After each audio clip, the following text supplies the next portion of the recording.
Hey everyone, welcome back to On Purpose, the number one health podcast in the world. Thanks to each and every one of you that come back every week to listen, learn, and grow.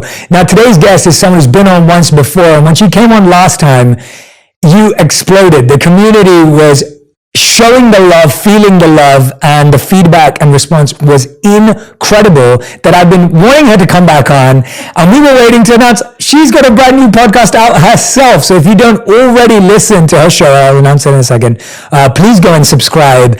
It's already crushing it. It's going to be absolutely huge.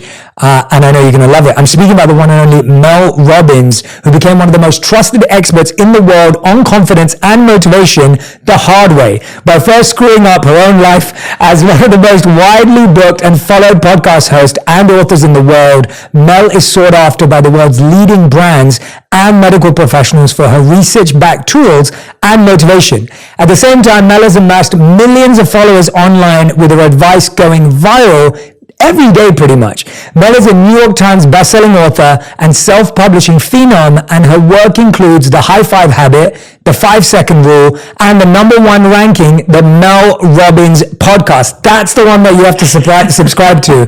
Mel's female-led media company produces provocative, life-changing content with millions of books sold, billions of video views, 6 number one audiobooks, and one of the most viewed TEDx talks in the world. Mel's work has been translated into 41 languages and has changed the lives of millions of people worldwide. And on top of all of this, Mel is one of my dearest friends. We bumped into each other last week in Montreal where we were both giving keynotes. It was around 10 p.m. and I get this text saying, I heard you in Montreal. I said, I still am. And we hung out for like a couple of hours at the end of the day. I love this human. I believe in everything she says and does. She lives it all. She is the same off screen as she is on screen. Please welcome to the show, my dear friend, an incredible thinker, Mel Robbins. Mel. Oh my God! Can I just hug you? Yeah, of course you can. I just hug you. Oh my God! Oh my gosh! I just love you, Jay. Love you too. Oh. I just, we've the best. I think we've. Wherever we've connected, the first time we met, I was thinking about that last week in Montreal. The first time we met, we were also both speaking, and we spent an evening together then and just hit it off. And I appreciate it. That was like 4 years ago now. Yeah, so. I think we've all had this experience where you've been at a bar or you've been at a big party, and you look across a room, and your eyes meet somebody, and it's like immediate, like. Tractor beam, electric pole. I felt that way about you for a long time just by watching what you were putting out on social media. And so I had a brain and soul crush on you for a long time. And so when we met, it was like, oh my God. So, and what else I love is that I love, like, I get both you and your amazing wife. I love that you are decades younger than me and very creative. And here's what else I love about you. I consider you not only a very dear friend, but my own personal monk. There you have it. I love it. Just put me in your pocket. Right there. But Mel, I'm so excited to talk to you today. Literally, the last time you came on, it was unbelievable. And I've genuinely been wanting to have you back on, like, as much as you want to come back. But I know there's a few things we want to talk about today. And I wanted to start off with this idea that you've always talked about how you learned about things the hard way. There were always challenges. And even now, when we talk offline, we shared that even last week, we were talking about challenges we were both going through in building this opportunity to serve others. And I wanted to ask you, like, what do you think is the hardest thing you're working on right now? Like, what's the most challenging thing you're working on internally or externally? Could be creatively, it could be habit-wise. What is something that you're struggling with or grappling with that you're working through? Happiness. Wow. Okay. Yeah, happiness. It's interesting. I was getting ready to come over here this morning. And so my daughter goes to school here at the Thornton School for Music. She's a senior, and she spent the night with me last night. I'm going to tell you the story because it's relevant about both learning things the hard way and about happiness. So she slept in my bed with me last night, and it was so awesome. And I just love her, and she's 22, and she's about to like burst into the next chapter of her life. It is so exciting, and I miss her terribly. And I'm going to get like totally choked up when I think about it, because I live on the other side of the country. And I think one of the hardest things that you have to do in life, if you really love somebody, is to encourage them to leave, to encourage them to grow. Woo! And I can't believe how choked up I'm getting about this, because this just happened this morning, and I was laying in bed, and she's sound asleep, like sprawled out like this 22-year-old sleep and sweating and, just like this. And I thought, I want to take a picture of this moment. And then I thought, no, she's going to kill me because she looks terrible. And you know how that rolls when you're 20 years old. And so I closed my eyes to just capture the memory. And I thought, why is it that I am always gripping onto the thing that makes me unhappy? What is it about this campaign? I call it the campaign of misery. Like, instead of focusing on the fact that here I am, first of all, lucky enough to be in Los Angeles, to be able to have the means to go see her for Parents Weekend, that I have a relationship with her where she would want to come and just snuggle up and spend the night, that she is pursuing her passion and dream of being a singer-songwriter, that she is just killing it, she's happy. Why am I always defaulting to the loss? And so when I say that I'm working on happiness, what I've realized about myself, Jay, is that I have done a lot of things in life, but I've spent the vast majority of my life being so busy and keeping myself so busy as a means to outrun, I think, a deep-seated unhappiness. And that when the pandemic hit and I had to slow down and I had to truly say to myself, okay, you can't go anywhere. You cannot regulate your anxiety by running to Target. You can't catch a plane. It's you and you and yourself right now, Mel. And all the coping mechanisms that you used to have that distracted you from the fact that you're just not that happy. They're not there anymore. And unless I want to drink myself into the ground, which I don't, and numb it, or hit the vape pen or take unless I want to numb it, I got to deal with it. And so I've spent the last 2 years, and I continue to focus right now on the number one goal that I have, which is to learn how to be happy and content wherever I am. And so this morning is the perfect example of catching this profound sadness, which is part of the human experience. Deeply missing somebody is also about loving them, right? And noticing that I was going into the negative. And part of being content and being happy wherever I am is not trying to fix things. It's being okay with things. It's allowing the emotion to rise up, and then noticing that there's a different way to feel. And so in that moment, I just am doing what I'm doing a lot of, which is just breathing through those deep moments where I'm like, why am I complaining about this? This is so stupid. Why am I obsessing about this thing tomorrow? And I'm not even here right now. And reframing things in a more positive way. And this might surprise people, because I am a very positive person. I am a very optimistic person. But when I really slow down, my mind runs 1,000,000 miles an hour, and normally it's 15 steps ahead, which means I'm never content where I am. And so I've been doing a ton of work, like in my nervous system, in my body.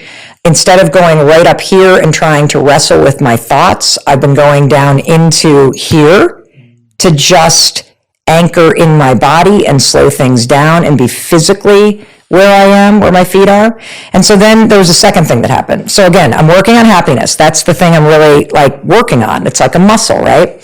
I'm in the bathroom, and I am terrible at doing my hair. I know it looks really decent today, but normally I look like a frickin' labradoodle on a humid day. That's just me. I just have never figured out the hair situation. And so I finally said, that's it. I have got to figure out how to make my hair look halfway okay. Like, I'm not even looking for amazing. I'm just looking for okay. And so I was watching YouTube. I'm learning the tutorials. I got the right sprays. And so Kendall comes rolling in after she wakes up. And I am sitting there trying to curl my hair, right, with this big fat curl. And I'm terrible at it, Jay. And all of a sudden, I hit my freaking ear. And I'm like, oh! And I'm like, oh my God, I just burned my ear. And Kendall casually goes, well, you got to learn somehow. And she walks out of the room. I think there is so much wisdom in that, because that is how you learn. That is how you learn how close to hold a curling iron to your ear. You burn yourself. And then your whole body absorbs the lesson, and you don't go that close to the fire next time. Mm. And I'm doing that dance with happiness and contentment. That when I feel the fire of discontent or friction or complaining or looking for what's wrong, I pull the curling iron a little away from the ear. And I go back into a safer, calmer place. That was a beautiful answer. I didn't know what to expect when I asked that question. I really appreciate you going that inward with it, because you could have gone a number of ways. I fully understand and empathize what you're saying, because my mom and my family do something similar. So, and I love my mom. I have a great relationship with my mom. She's amazing. And anything that's good about me is because of her. But every time I go back to London, the day I land, my family will say, well, you're only here for 21 days. I'm like, 21 days, like that's 3 weeks. Even if you add up all the hours weekly that you spend with time with someone, it probably won't account for 21 full days with full presence. And then a week will go and be like, oh, you've only got 14 days left. Or you've only got 7 days left. Or you're leaving today. And that mindset just keeps forcing you to think that day 21 is day one. Right. As in that day 21 days left is the same as 1 day left. Mm-hmm. And you're living all 21 days as there's only 1 day left. And I've taken time, and I've sat with my mom so many times to have that conversation with her. And I said, Mom, if you celebrate that we have 21 days and we're going to make the most of it, and we're going to create new memories and create new experiences, then you're going to be happier for these 21 days. And yes, you're going to miss me the same. It's not going to change that. And I'm going to miss you. So I have personal experience of that on the other end of it, with having that conversation with my mom, where she's really grown in understanding how that thought hasn't served her. Right. And she's so much happier for it now when I go back. So that I definitely identify with that. What you touched on at the end there, though, was really interesting to me. When you talk about happiness, it sounds like you believe you deserve it, and you sound like you believe it's yours for the taking. Like it's like it is a clear goal, direction, it's there. Yeah. And I think what's happened is, subconsciously or consciously, so many of us don't feel we deserve happiness, or we don't feel we're worthy of happiness, or we actually think mediocrity is a safer place to live, because then we don't have our expectations being unmet. We don't have the fall of, I wanted this, but I got this. Right. And so I had a friend the other day who sent me a message, and he said, take a look at this. And it was all about how really we shouldn't strive for happiness. We should strive for mediocrity, because mediocrity is where most people will end up. So that sucks. Literally, this is the message. So my friend messaged me, he goes, what do you think of this? I think it sucks. That's what I think it's the worst advice I've ever freaking heard. How about that? It's the dumbest thing I've ever heard. Here's the thing, Jay. So one of the things I also wanted to say is that I'm 54, and it's taken me a long time to figure out that I was actually not a happy person. And I don't think I really truly understood what happiness is. And maybe I'm using the wrong word. Maybe the word is the problem, because I always associated happiness with like parties and laughter, and like I'm just like full of joy, and I just, it's like this very positive thing. And again, I am a positive person. I'm a very optimistic person. But if you were to put a speaker on my head and broadcast the things I said to myself, you would literally check me in to the 7th floor at Mass General Hospital in Boston, Massachusetts, because It was a constant drumbeat of negativity. And as I, one by one, Jay, started to fix the problems in my marriage and my finances, with my anxiety, as I built a business, a lot of people are surprised to learn that most of what you see that I've built has been built in the last 6 years. Literally. And so as I started fixing things outside, that default drumbeat did not go away. It just was a situation where I no longer had anything outside of me that was rationally wrong. So I turned it back on me and just started hammering me in crazy ways. I'll give you an example. So this is where I started to have this breakthrough. So I was sitting, my husband and I have just bought a house in Vermont. And I know you guys, are in your new home. It's an incredible thing to do. It is our dream house. It's the house that his parents built. It's the family house. We not only were able to purchase this thing, we have been able to completely renovate it, make it our own. This place is the closest place to God that I have ever been. We sit nestled between mountains with a 140-mile view straight down a valley with cascading. It is just spectacular. When I would sit in therapy sessions 8 years ago, and my therapist would ask me to come up with like a totem or a spiritual guide or a vision, whatever, for truth or God or whatever, it's always this view. And so lo and behold, 8 years later, we freaking live there. And I'm sitting on this covered deck looking down the valley. My daughter is sitting next to me, our other daughter who lives in Boston, who's 23, and it's Sunday. And normally on Sundays, I'm not even present on Sundays because I'm now got the Sunday scaries. I'm now thinking about the week ahead. She is starting to now do that. Okay, I got to get going. I got to pack the car. I got to get going. I got a big week at work this weekend. And it's 7:30 in the morning on a spectacular day. And the energy is starting. And I recognize the energy because that is the campaign of misery that I have lived with for 50 years. And I'm sitting there and I'm thinking, oh, this is interesting. That's me. And then I stopped in that moment, Jay, and I thought, I don't feel that right now.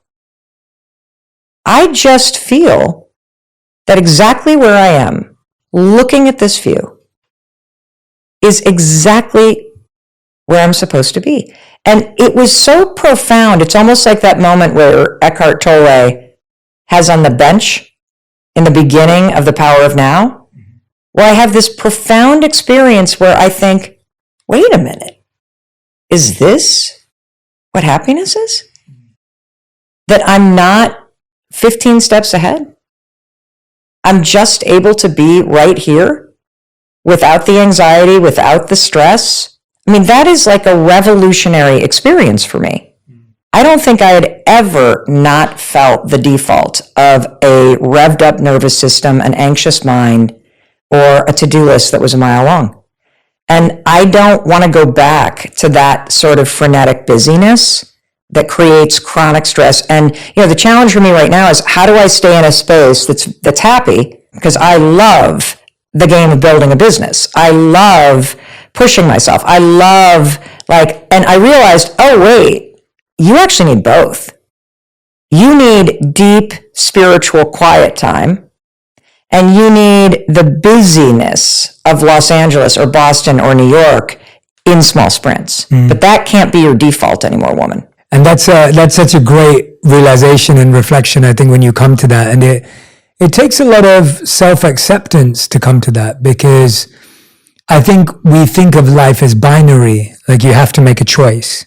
You're either going to be a hustler or you're going to be peaceful. You're either going to be a winner or you're going to be a loser. You're either going to be wisdom and Zen or you're going to be money and materialistic, right? And it's almost like you feel you have to make those choices early in life.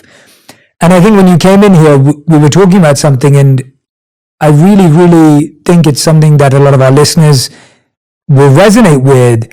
The idea that so many of us experience pain of not going after what we want or what we need or what we feel is our calling because of the pain that comes with that. Yeah. And so we settle for the pain of where we are. Yeah.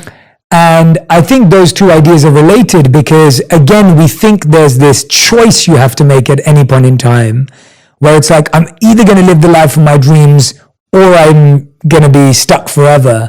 And then we're like, okay, well, I'll be stuck forever because my dreams seem so far away. I remember being there, and it's always hard to help everyone who's listening realize how much I felt that way. So how old were you? This was 6 years ago for me. Yeah. Oh my God, that's right. You had this crazy parallel. Yeah, 6 years ago. So 6 years ago, I was working a safe corporate job. 6 months from now, I was about to be married to Radhi, and I was making £31,500 a year. And that was my salary at this company. And I was doing extremely well at the company, so I had a good track to progress there. And I'm sitting there going, I've been there for 2 years, and I'm like, I don't think this is where I'm meant to be. I was looking at people who'd been at the company for decades. I've always said to people, look 10, 20 years ahead of you and look at that person in the company and go, is that where I want to be? And I was like, well, even if they paid me as much as that person's paid, even if I got all the benefits that person got, I don't think I want to do that in my 50s.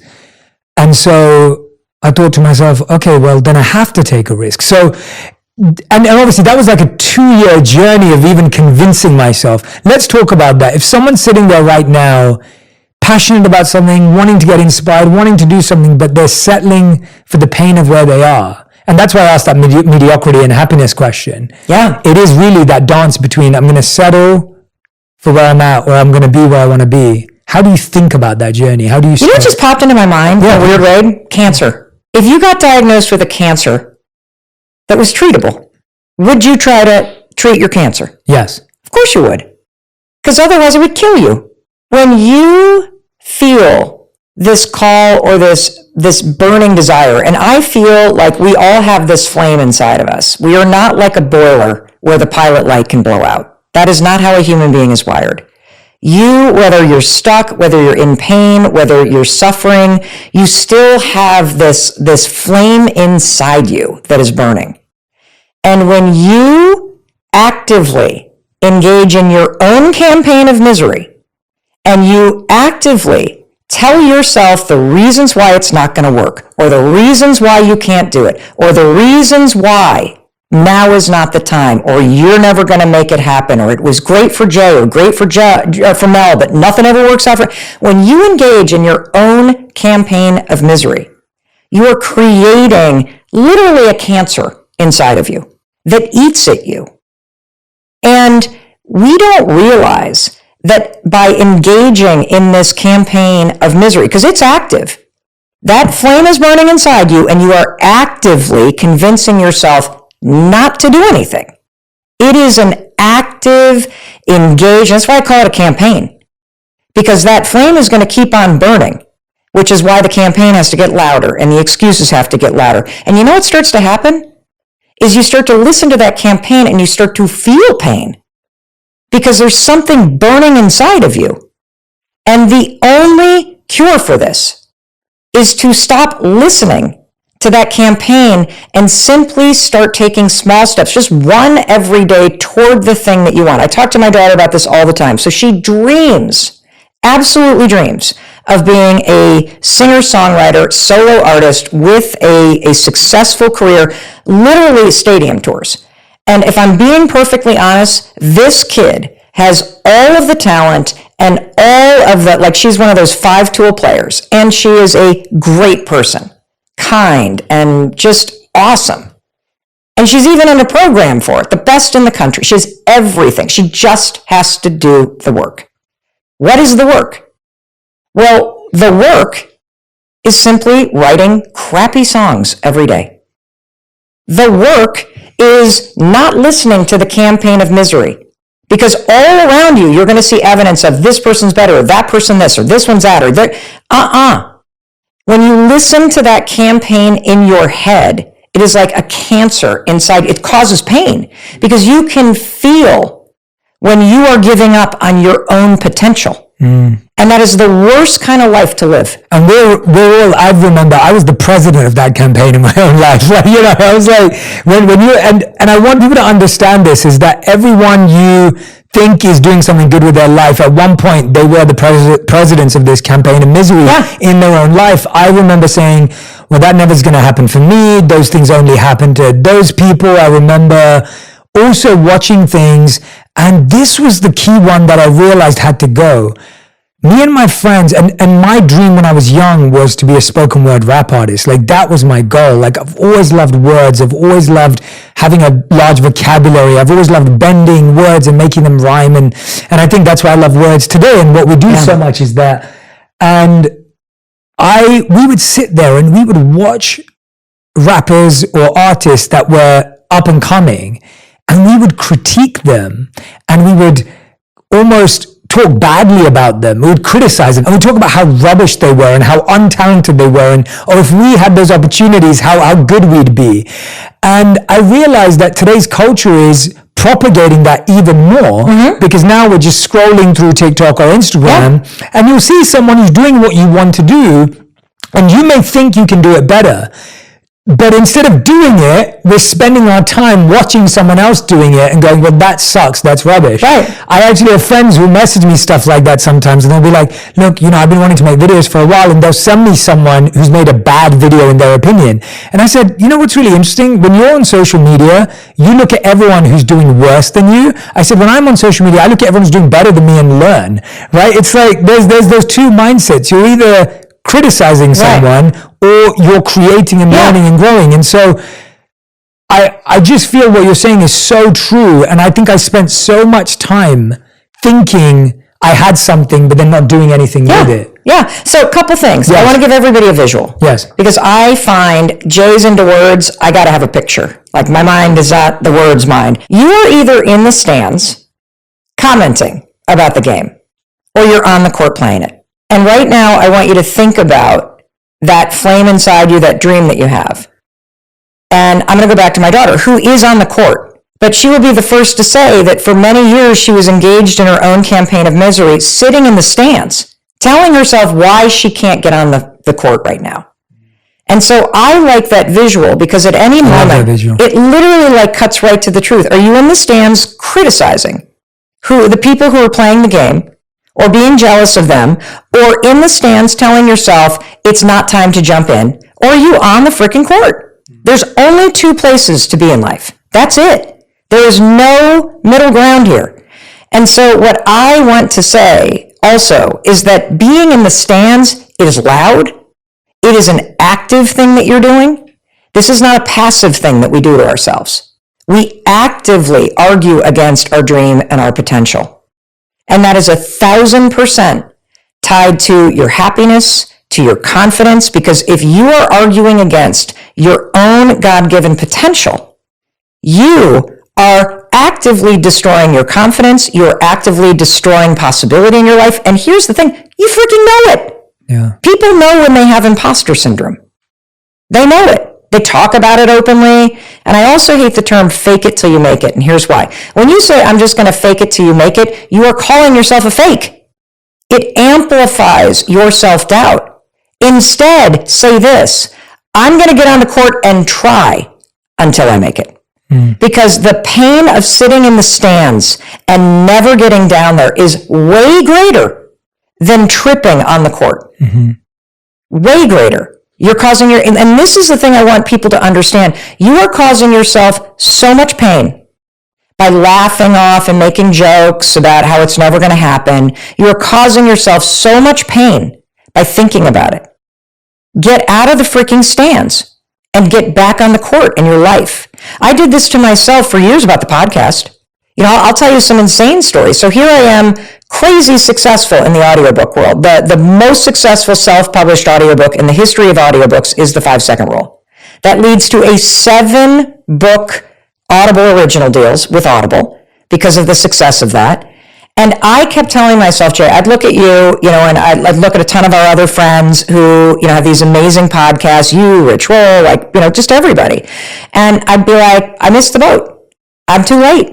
There's 2 million podcasts out there now. I can't do this. I don't have anything different to say than Jay. Jay's already got, it covered. Like, why would I jump in there now? And then I would, in the stands for 6 years. And you know what else I would tell myself? Well, you're just successful because Audible's your partner. And if you were to try this, you're going to fall flat on your face. And you don't have time. And here's another thing that I tell myself. Well, who on earth is going to come to Boston to sit in a studio with you, Mel? Everybody's remote now. Boston is not a media place. Nobody travels there. Like, just in the freaking stands, telling myself, no, no, no. Now, here's the thing about campaigns of misery. It does not actually mute the heartache and the pull that you have, because your dreams actually can't leave you. They're meant for you. Mm-hmm. And so all that campaigning or the drinking or the numbing out or the avoiding the thing that is inside you, mm-hmm. it doesn't make the dream go away. It just creates more pain. And so finally, it was 2 years ago that I'm like, I have to take my own advice. And I got to make some major changes, because I knew when I was going to step into the podcast space that I was going to make it the only thing that I was doing, that I needed to complete all the speaking engagements that I had. I needed to create different boundaries around, I had to get serious about taking the steps and getting on that court. And that's what I've been doing for the last 2 years. And a lot of people don't know that I actually got my start in 2007 hosting a local radio show. And I have wanted to get back to radio for almost 12 years because I love the intimacy of it. Mm. And so, and I can't, this, you can't share your life in real time in an audiobook. No, definitely not. You can't do it in a 60-second reel. Mm-hmm. But I, too, sat there in the stands, actively engaged in my campaign of misery. Here's another area of my life where I engaged in campaign of misery. Loneliness. I have been profoundly lonely for a while now. And by lonely, I don't mean alone, because there's people around me. But I have, and I think a lot of people feel this way, and I know a lot of women do, particularly when your kids get older and the social, things change. And I think a lot of us are struggling with adult friendship. And especially coming out of quarantine, mm-hmm. people are now kind of, I don't want to leave my house, not because of anything going on, but because I like being home. Yeah. And so I started to get serious about the fact that I was really in the stands in my life, complaining to myself that I didn't see my friends, that I don't have friends, that I'm really lonely, but I wasn't on the court. What are you going to do about it? Because it's easy to actually start making friends if you send texts every day to people and you make plans. Yeah. Oh, Jay's in Montreal. Why don't I text him? Yeah. Oh, he's in the same hotel. Why don't I go up 7 floors and go see him?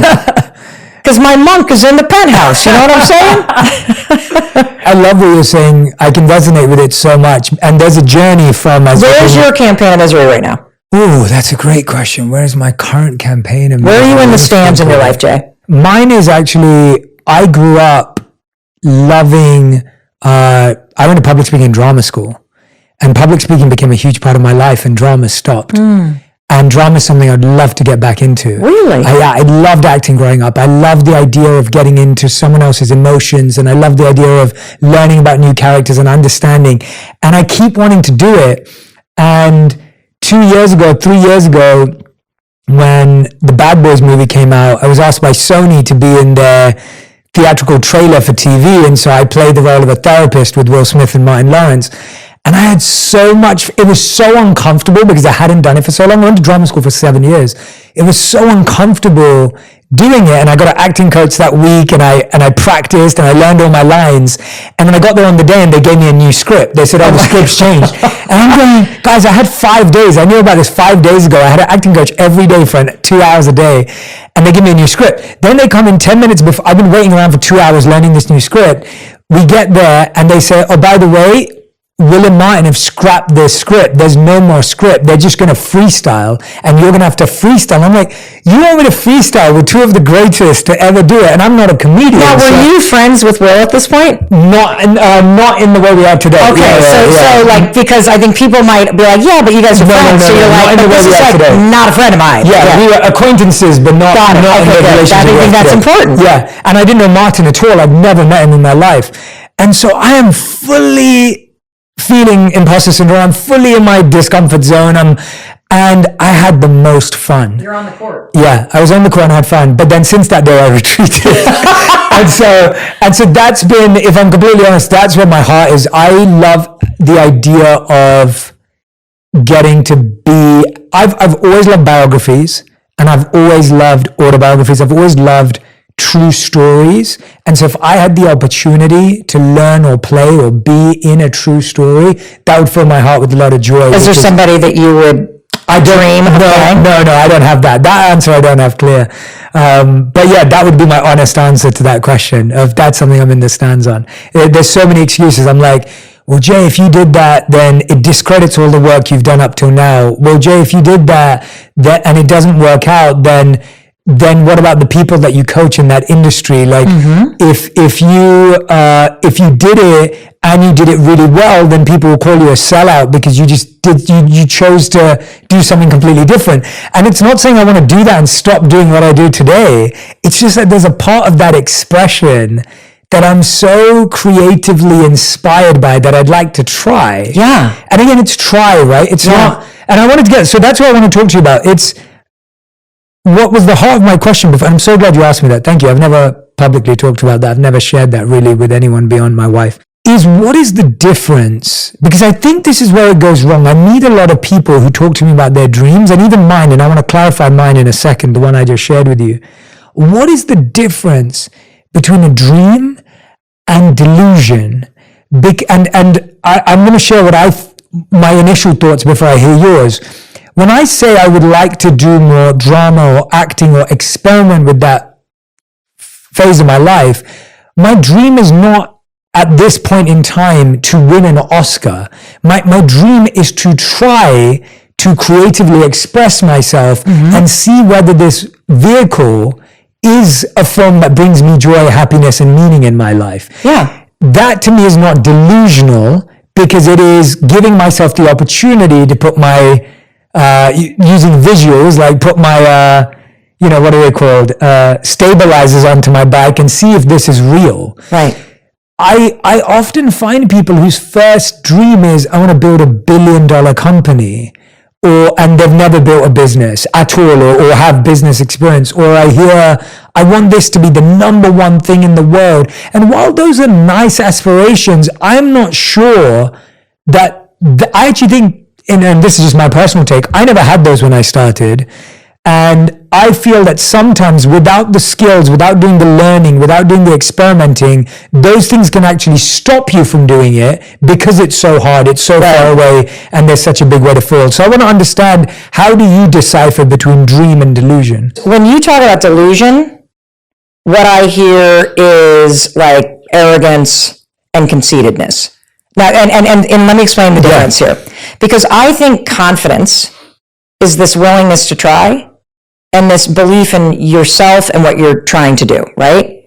I think arrogance and conceitedness is thinking you're better than everybody else. Yep. And so when you frame the delusion as this grandiose thing, it feels like it's coming from insecurity. Right. It feels like it's coming from wanting to be better than, versus coming from a place where you're willing to take the risks and try and get on the court of life in a way that's aligned with this thing inside you. And so that's what I process in my own brain when you ask me the question, what's the difference between dreams and delusions? Yeah. Now, if you have a true dream, is it ever delusional? And my answer to that is never. And here's why. I believe that dreams are not meant to be achieved. I believe that your dreams are a directional signal. That the dream is out there in a different chapter of your life, calling you from this moment toward that direction. And that the reason why you still have this burning flame inside you that relates all the way back to something that you did when you were younger that you frickin' loved, is because when you walk toward acting and what that requires of you to get on the court and walk toward that dream, And look, the dream could be an Oscar. The dream could be something like that's an award. It doesn't matter. It's in the lane of acting. Mm-hmm. What I believe about dreams is that the dreams are deeply personal. They are connected to that flame inside you. You are hardwired with them when you were born. It is absolutely part of why you're curious about things, why you're interested in things. Naturally, this is part of your natural intelligence. And that when you get on the court and you start walking toward them, that is what's supposed to happen. Because if you allow yourself to take on some roles in acting, it's going to make something come alive inside of you. That's the purpose of your dreams. It's to make that flame burn brighter inside of you. It's about you awakening something, and your dreams are the directional signal that are trying to point you in what way to move forward. Going back to my daughter, will she ever have a stadium tour? I don't freaking know. She might. That's not the point. The point is to have something come alive inside herself by getting on the court of her life and writing music and putting it out there. Yeah. Whatever happens, happens. The reason why I wanted to launch the Mel Robbins podcast is not so that it could become the #1 podcast in the world. Of course I have those goals. Of course I want to be the #1 female podcast host in the world. Of course that's what I want. But the reason why I am pursuing this is because I wanted to connect with people at a deeper level. I knew that I would come creatively alive. I knew that I wanted to build an ongoing conversation that was deeper. And I also knew I wanted to learn more, because when you're constantly putting out content, or you're standing on stages, or you're writing books, it's kind of a one-way conversation. Yeah. And so part of my solve for loneliness was to stop griping about it to myself and to go, well, what would actually make me feel more connected? What would be of more service to people? What would create a deeper impact? That's why I'm doing this thing. Yeah. That's what I'm getting at. That the clarity, and the reason why I really want to get this really clear for people is that I had a friend last night I was talking to, and they want to start a podcast, and it was the most beautiful intention. Right? Everyone wants to start a podcast today. Everyone wants to start anything today. They should. It's very normal, and they should. But what I've learned is that anything I've started intentionally has not only more likely brought out the consistency and creativity for me, it's not only been successful, it's also made me happy. And so what I'm trying to get to is, how do you plant a seed that goes all the way from not only growing consistently to giving you joy as it grows, to then giving you that flower, to then giving you that fruit, to then giving you the seed to do more, rather than like, I got the flower, we then cut it, it then broke. And, so when I look at it, I go, I think a lot of people are so obsessed with the result that all they get might be the result. And then you have nothing else. And then that result feels dissatisfying. It's like when we had Gwyneth Paltrow on the podcast, she talked about how like winning an Oscar in her teens, like removed all aspiration, because she goes, well, what do you do next, right? Like when you've done that, you've done the epitome, the peak of that career in your teens. And now it's like, well, what do you do next? And so, well, if it was only about the result, not speaking about her, but if it was only about the result, then you stop. And so I just want to clarify that what you just said is, you started it not to be #1. You started it because of the impact you wanted to make, the stories you wanted to tell, the connection with your audience. And I think if people leaned more into that, to me, that's the real dream. Yeah, and it's interesting. I keep bringing up my daughter because she's an artist. Yeah. And when she leans into the fact that she's not trying to impress her friends in her pop music program, she's not trying to impress anybody. Yeah. She wants to tell stories. Yeah. With her music that inspire people. Yeah. And when you really get into the reason why you're doing something. So I'm going to give everybody another visual, because there are two visuals that I think about a lot in life. For me, one of the most powerful things that I use to coach myself is that when I'm in the middle of something, I always remind myself I'm on the bridge.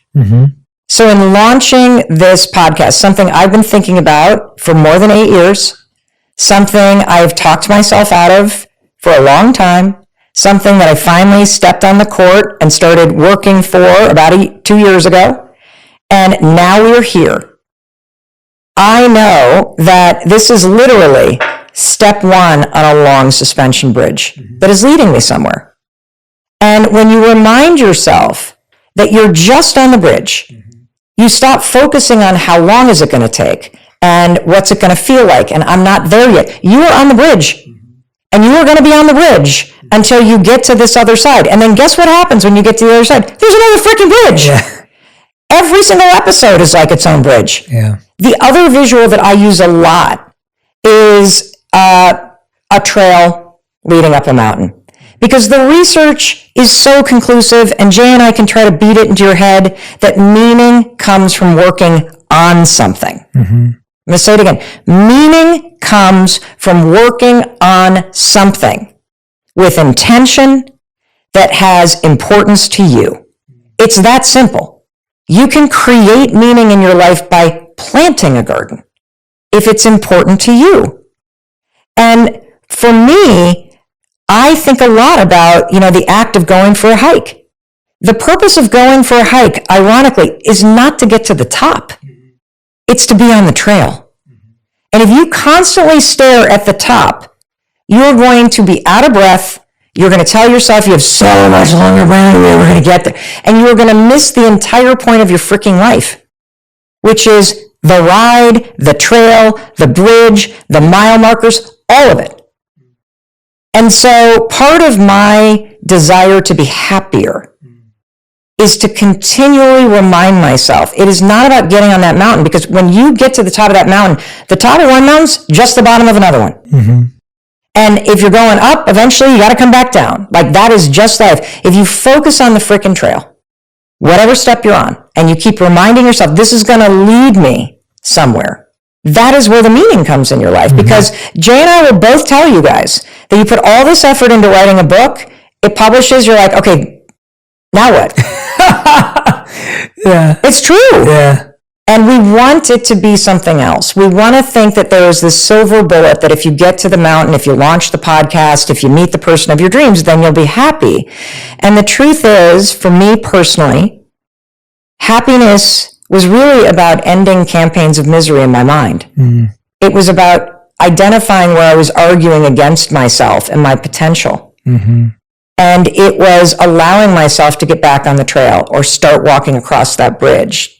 Yeah, that's I love those visuals. They're so powerful and so beautiful. And when you said the bridge one, it reminded me of, I believe this is from the Christian tradition. I believe it's from the Bible, but the statement says, the world is like a bridge. Don't build your house on it, cross over it. And I've always spiritually gravitated towards that statement very deeply. So when you said bridge, that was the first thing that came to my mind. The world is like a bridge. I also like that term. A couple reasons. So, I was telling everybody earlier about how I woke up this morning, and I'm here visiting my daughter, who's 22 and a senior in college, and I felt this profound sadness.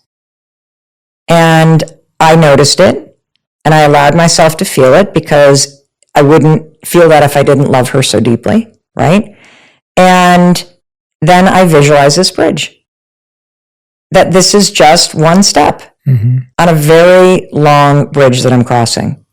And a bridge that, as a parent, like, the most important thing that I need to do as a parent is to encourage my children to fly into this world and to leave and to become who they're meant to become, which means they're going to leave, and there are a lot of goodbyes, and it sucks, but it's also beautiful. And I also love this idea of a bridge, because when it comes to anxiety, when it comes to separation, there's this concept when you say goodbye to somebody, or when you're about to leave somebody who's going to do something anxious, is you bridge that moment to the next moment you're going to see them. So I'm sure you do this when you say goodbye to your parents in the UK. You hug and say, I can't, for me, I just said, I can't wait to see you on Thanksgiving break. I can't wait to hear how this thing goes tomorrow. So that you are staying connected and bridging and closing that kind of loop of something's ending. Because things are not truly really ending. Yeah. They're always beginnings to something else. Yeah. One of the questions we get in my DMs a lot and comments and everything is, and I think people subconsciously or consciously have this as well, the idea that, and you just brought it about, is your parents' expectations. So either some people had parents who had very high expectations or different expectations to what the kids wanted. Like, you're very aware that what your daughter wants to be, and you're happy to support it as long as she wants to be it. Some people have the experience of, well, my parents had very high expectations, but they're not the expectations I want. Or my parents actually didn't have any expectations of me, and they were actually more negative, and they actually didn't believe in me at all and didn't really think I'd get anywhere anyway. Or when I want to try something, I get the toxic feedback of, well, you're not going to make it anyway. So I think we deal with parenting and a feeling of not believing in ourselves in two ways. One is your parents saw the path, they gave you it, but you're like, that's not my path, this is, and then your parents don't believe in it. Or your parents never believed in any path you were to take. And I think a lot of people I'm hearing right now are feeling like, Jay, I'm just surrounded by family and friends who don't believe in me, don't believe in my ideas, don't believe in the partner I want to be with. Like, I just don't feel like people support my decisions. Yeah. Chris and I have been married 26 years. We have 3 kids. They're 23, 22, and 17. There is no doubt in my mind I've screwed them up. How could you not? I mean, we're talking about millions of moments where somebody needs emotional support, and you are a mismatch in that moment, right? And I love this term of parental mismatch, because it allows those of us that still have a good relationship with our parents to acknowledge a fact. And the fact is, there are things that went down in your childhood that you may not even remember that left you with negative or toxic thinking patterns that you struggle to get rid of as an adult. It is a fact, period. And so I want to start off by saying that because we all deal with this, and it is a result of childhood. In fact, Dr. Russell Kennedy, who is amazing, you should have him on your podcast, says that all anxiety results from a feeling of separation from your parents when you're a kid, probably before you were 5. A moment where you felt separate, there was a mismatch. Maybe you were sitting on the floor, you don't even remember this, you're quietly playing, you're in a happy space, and mom or dad comes home and they're frustrated. And all of a sudden they're, wow, like everybody does at some point, because everybody has a volcano moment. It's a fact. And it startles you as a kid. Your body remembers that. And there's this concept in research called ghosts in the nursery, that a lot of us struggle as adults with behavior that we're like, where did that come from? And where it comes from is the fact that if you're now an adult and you had an experience growing up in a household where your parents raged, or your parents were abusive, or your parents just ignored you, and you just felt separate or on edge, when you get into those same situations as an adult, your body has a feeling first. We think first. We don't. Your body has the feeling first. And then your body repeats the behavior that you actually observed as a kid. I speak English because I observed and absorbed the language my parents spoke. And so there are patterns that you're struggling with that do not serve you as an adult, that are not your own. And so I want to say that first and foremost, okay? That one of the greatest gifts of being an adult is separating from your parents and deciding how you want to talk to yourself, how you want to change the way that you think, how you speak, how you support. So that's number 1. Number 2, it is so common and natural to feel this kind of complex mix of guilt and of pressure to want to please your parents. Why? Because you needed them to survive as a kid. It's not like you could leave. And what we learn as kids is that there is a give and a take, and that oftentimes that love that you need and that support that you need is very transactional.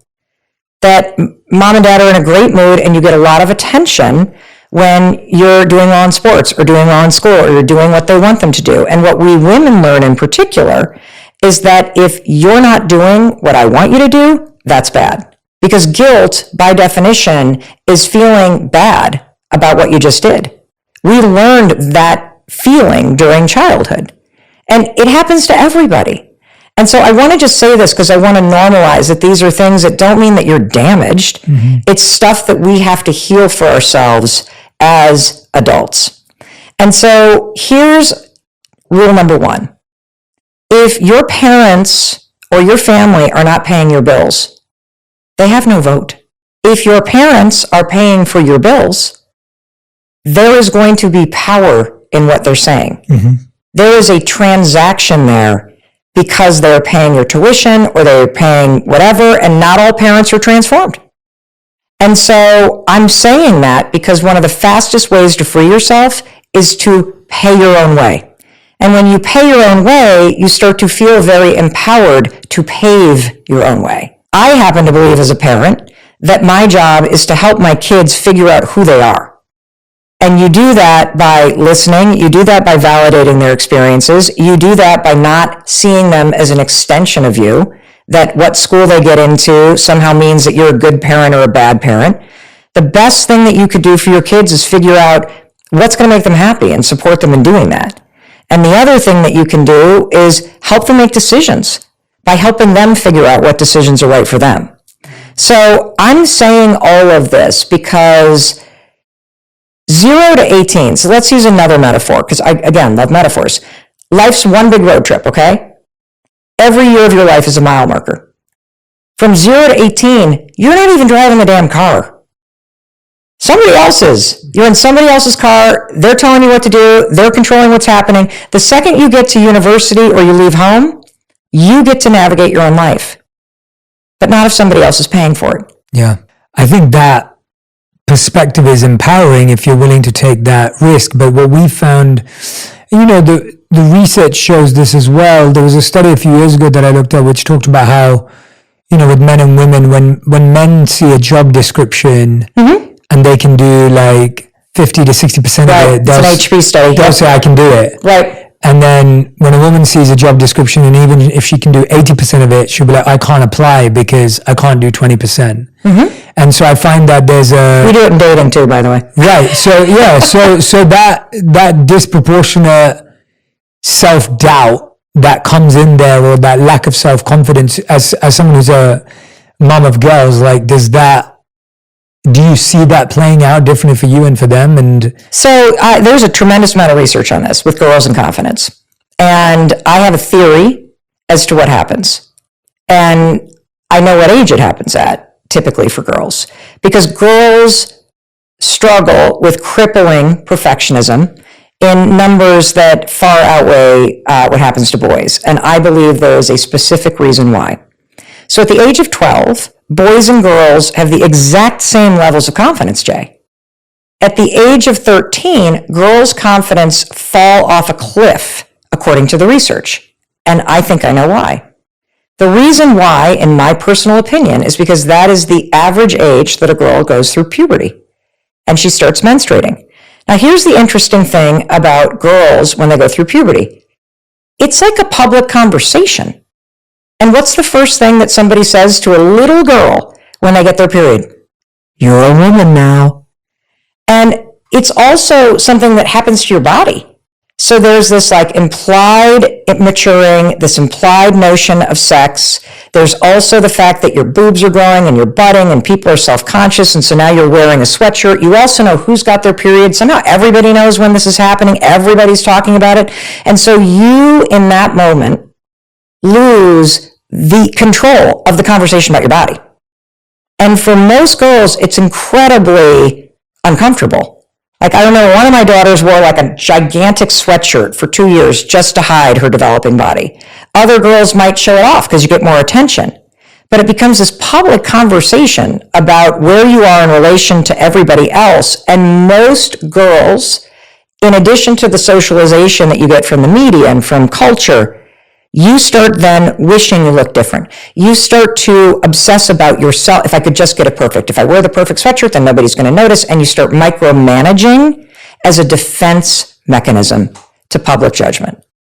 That's what I think happens, because the perfectionism is off the charts too. When you dudes hit puberty, it's typically when you're 15, and it benefits you. I mean, because we're not talking about what's happening with your balls, right? It's not like some conversation about that. We're talking about the fact that your voice is deeper. You've gotten taller. It benefits you in high school sports. And so it doesn't impact your guys' confidence. It actually helps you. And that's where it begins, in my personal opinion, along with the fact that there's so much that happens generationally, where boys are encouraged to take risks, boys are in sports where they're knocked around, boys are picked up and shoved back in the game, girls are coddled a little bit more and told to be a good girl, be a nice sister, go hug your uncle, all those things that send a message that leads to women struggling with confidence. What do you think then are some of the things that you did later on and you want for your daughters to do to develop better confidence? Like, what are some of those steps towards better confidence? Because I think it's so difficult, right? Confidence requires you to do so many things you don't want to do to develop it. Yeah. Like, I think the problem with the word confidence, when I look it up in the dictionary, it's one of my favorite definitions of a word. One of the definitions is acknowledgement and self-assurance in one's own abilities, right? Like, you're acknowledging and you are aware of and you're reassured of your own abilities and your qualities. And so when I look at that definition, I go, okay, that requires you to do things that, like, you don't build your self-respect when you sat out on the beach. But you do build your self-respect when you went and hiked up a hill and then walked back down, right? Like, your self-confidence doesn't grow because you sat out in your garden and didn't do anything. Your self-confidence grew because you learned how to garden or do something, right? Your self-respect, self-esteem, and self-confidence grow when you do things that are not obvious or easy or simple. Right. But like you're saying, we're not trained in that way. So what are some of the steps that people could take towards self-confidence? Yeah. First, here's what I want to tell you, and then I'll give you some steps. So confidence is one of those topics, Jay, that we have backwards. Everybody hears the word confidence and they think it's belief, like up here. Yeah, I agree. Confidence, my definition of confidence that I want everyone to walk away with is confidence is the willingness to try. In research, there is something called the confidence competency loop. And what that means is that as you try something for the first time, like I was curling my hair this morning and I freaking burned my ear. And my daughter casually says, gotta learn somehow. By trying, and by the way, screwing it up and burning my ear, I still am gaining a little bit of competence. I know to hold this thing a little bit further away from my ear now. By gaining competence by burning my ear, I now am going to try again, and I'm going to be a little bit better.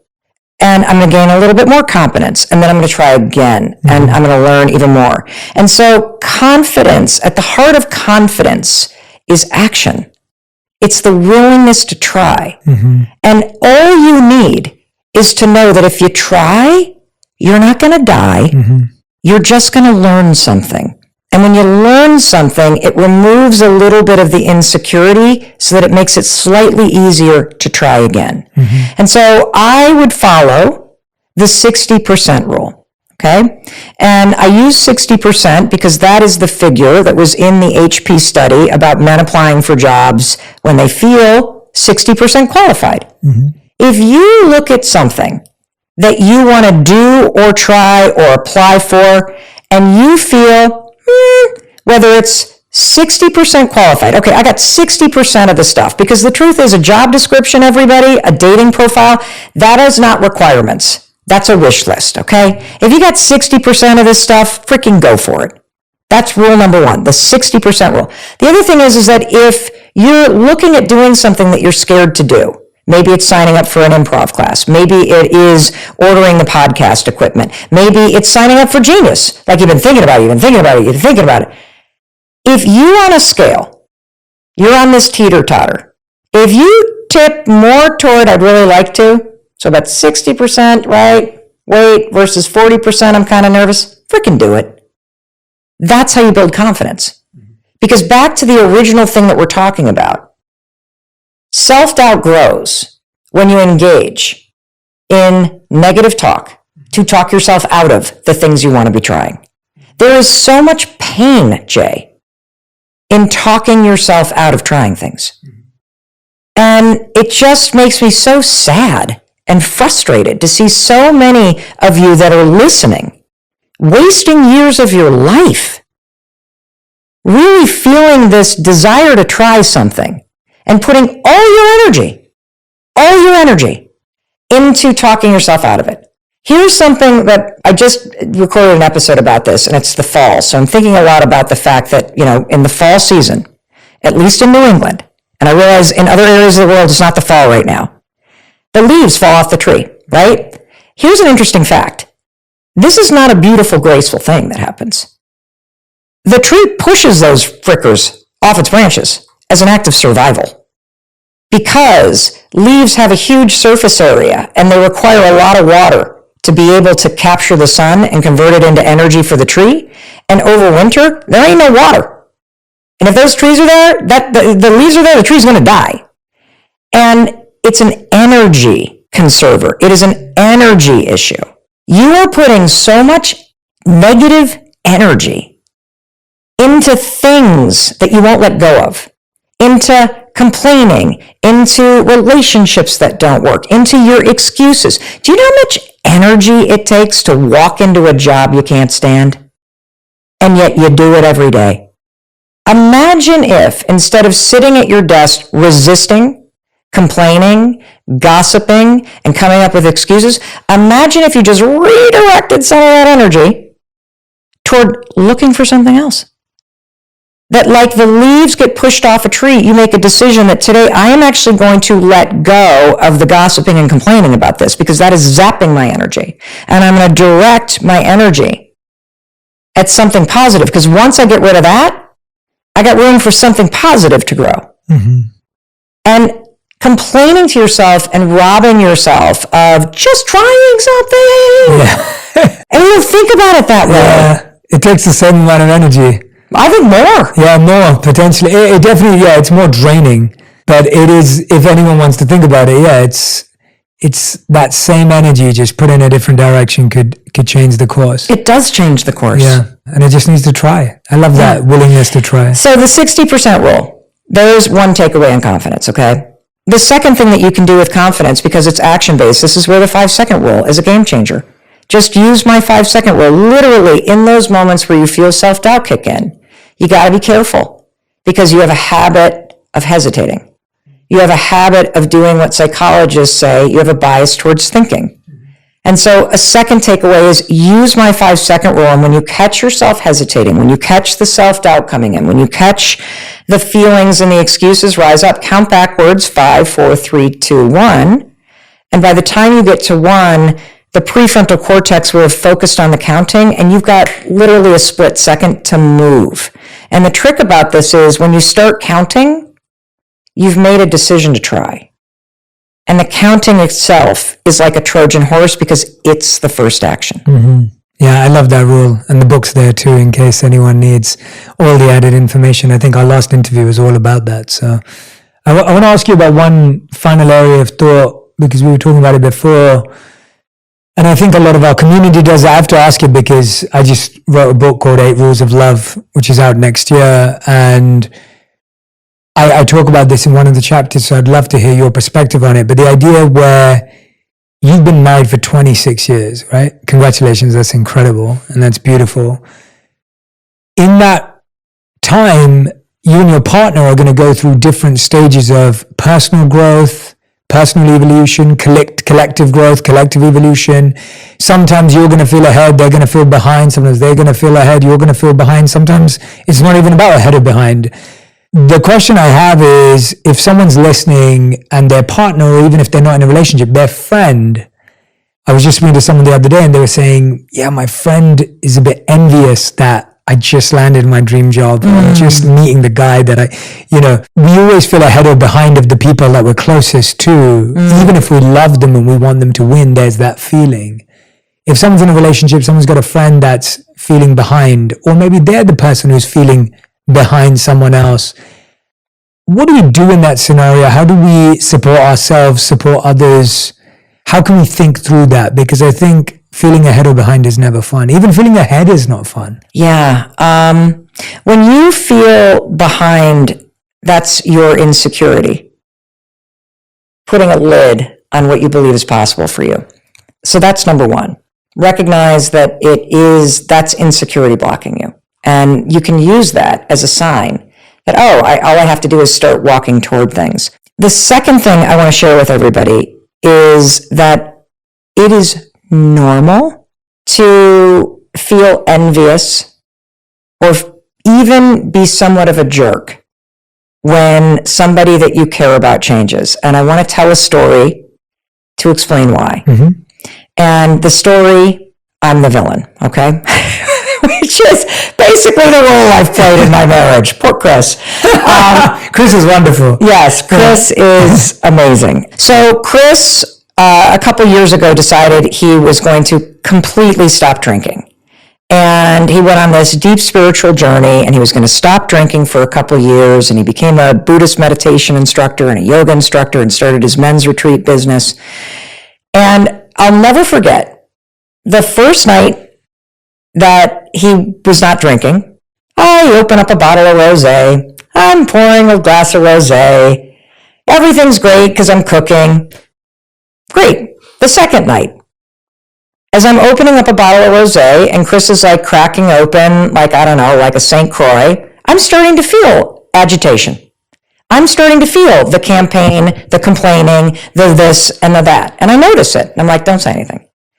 The third day is when Mel the villain showed up. And I'm not proud to admit this, but I want everybody to hear this so you understand what's actually happening inside of your relationship. I crack open the rosé.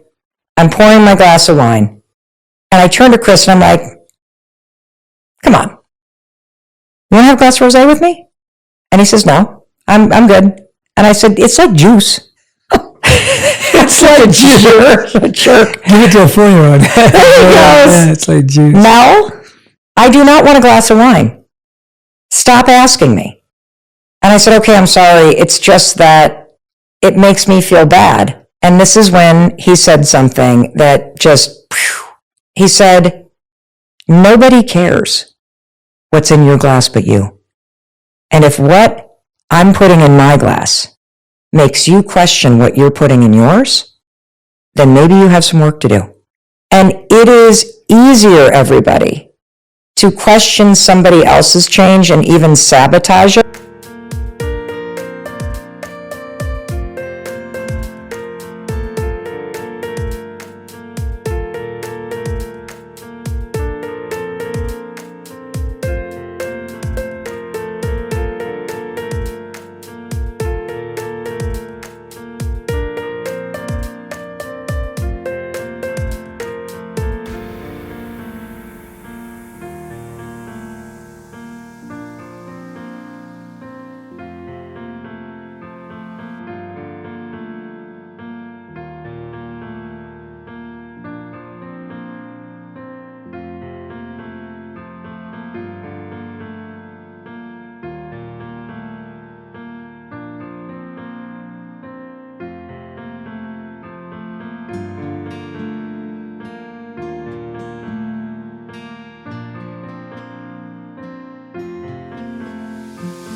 Because their change in growth creates a change in energy and ripples and changes in patterns that make you wake up and start realizing that maybe some of the things you do don't work for you.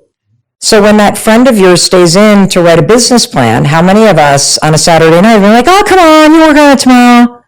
Do you have to go to the gym today? Stay in bed with me. That's that same behavior of dragging somebody to join in with you and pour what's in your cup. And so I want you to understand this is normal. And it's a really good sign because it means that your behavior is not only changing you, but is sending waves at somebody else that has just given them a wake-up call. And most of us push against those wake-up calls. And that's what they're doing because you're very safe to do it with. And so that's something that's really important to understand. And I find that the best way to support somebody, because we all know we can't change somebody else, is you keep a laser focus on what you're doing. Because the bigger the change becomes and the happier you become, the more difficult it's going to be for your friend or your family to ignore it. And the more it's going to stir up more things and eventually inspiration.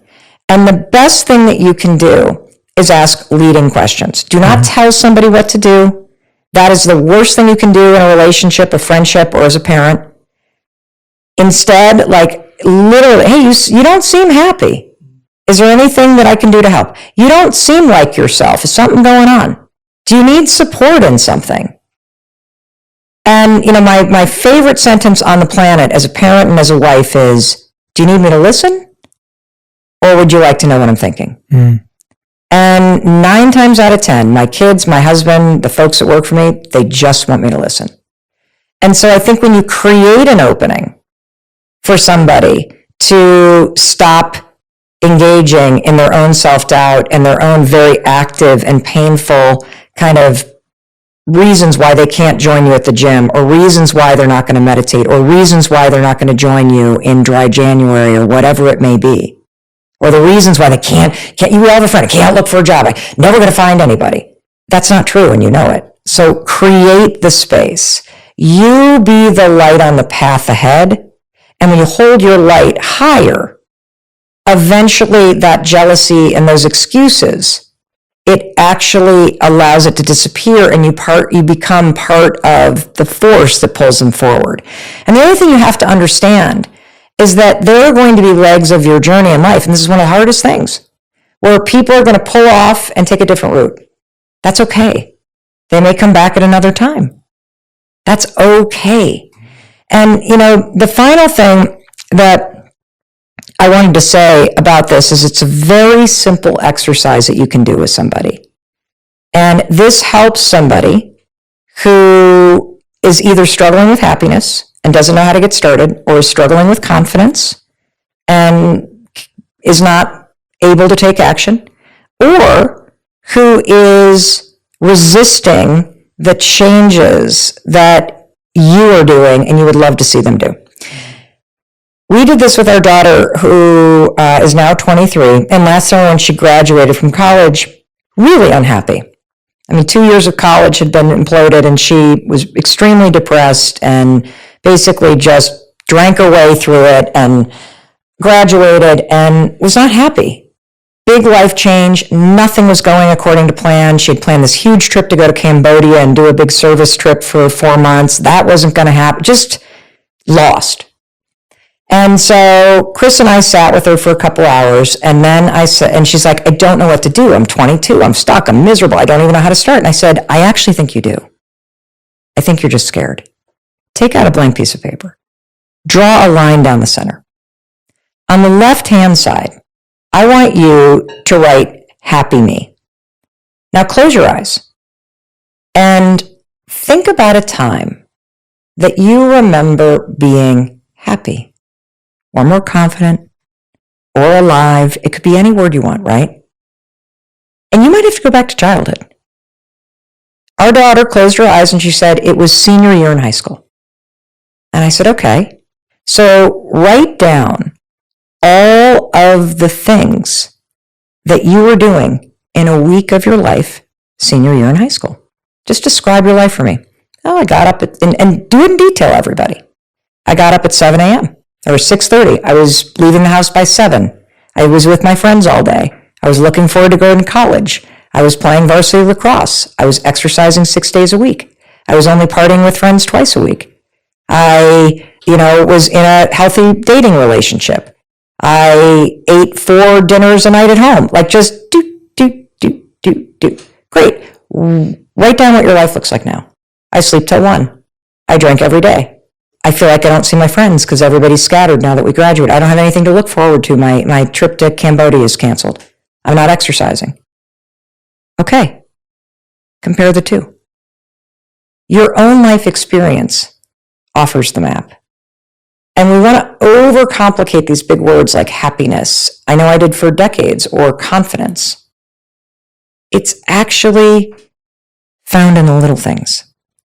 If you do this simple exercise of drawing a line down a piece of paper, and you write down what life looked like in great detail, when did you wake up, when did you go to bed, how often were you with friends, family, what were you doing for work, exercise, what were you eating? If you then compare that to what life looks like now, you now know what to do. And the fact is, your whole life is the little things.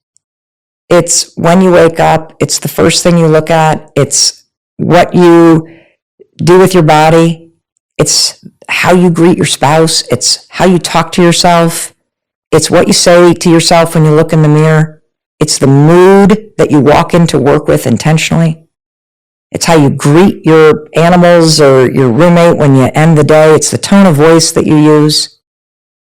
That's your whole life.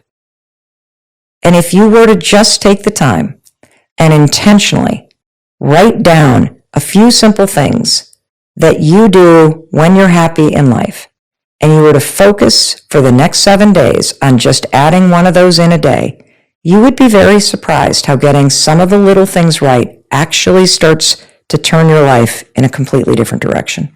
So powerful. No, it's been an absolute pleasure having you back on the show. The Miles Robbins podcast is out right now. You can go and listen, subscribe, share. Please, please, please go and do that. Mel, I love sitting down with you. Today was that perfect balance, as I was talking about before, of playing tennis, going back.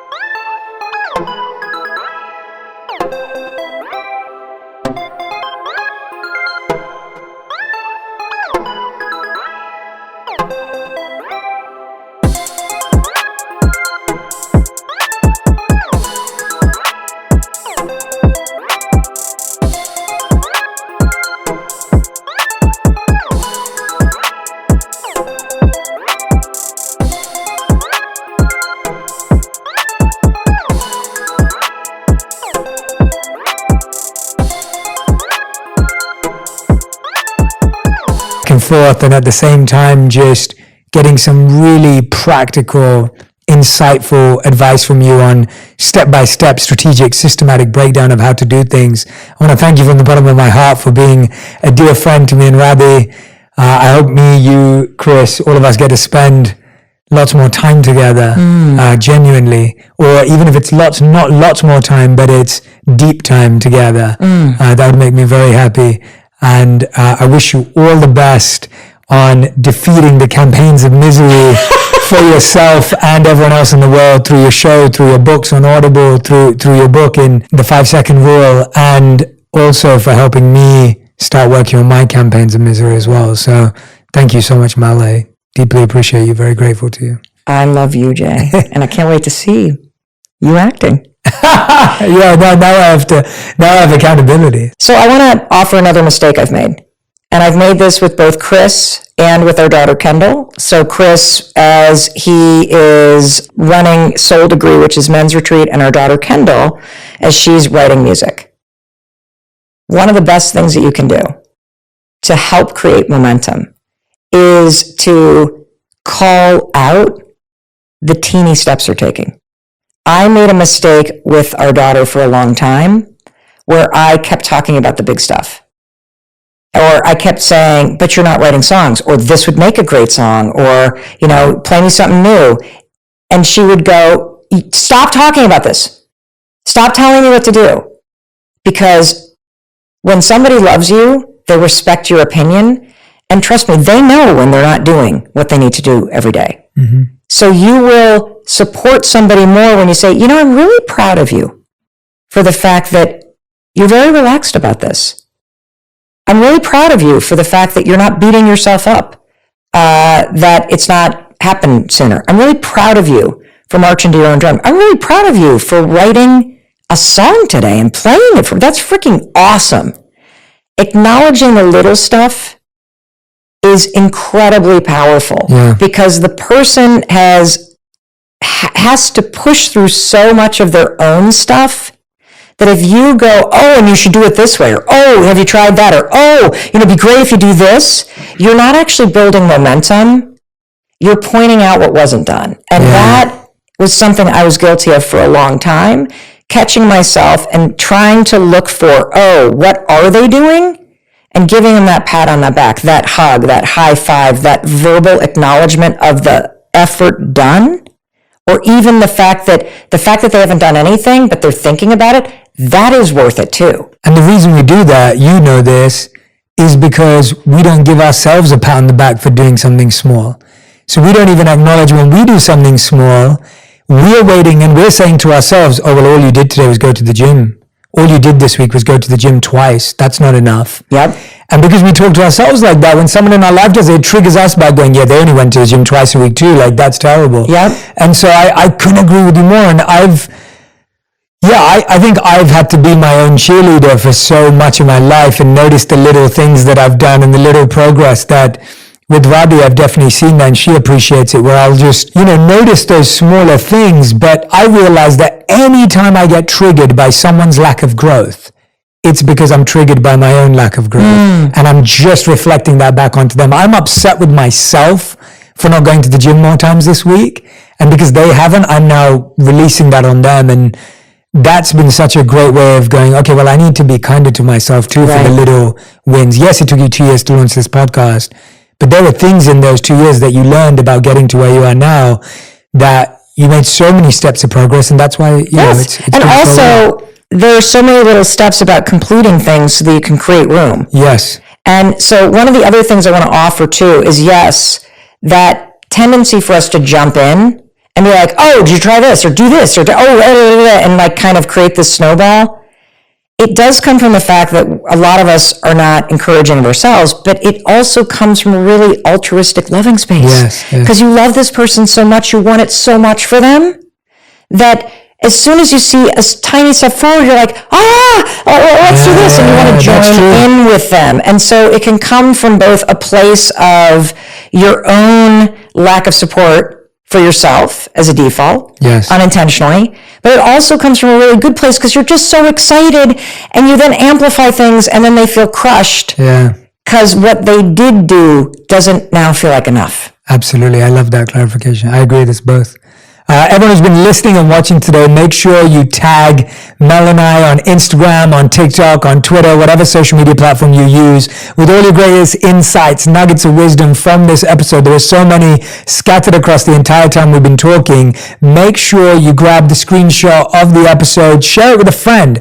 Maybe there's someone in your life that would benefit from listening to this with you and then having a conversation about it afterwards. I think that's something I'm really encouraging. I find that when we're collectively having an experience, it's even better than saying, hey, I just heard this amazing thing. Listen to it with friends, listen to it with family, and then discuss it amongst yourselves. I hope we've given you enough tools and insight and thoughts to start a conversation, to ask a powerful question. And I hope that you're leaving here today feeling happier, healthier, and more healed.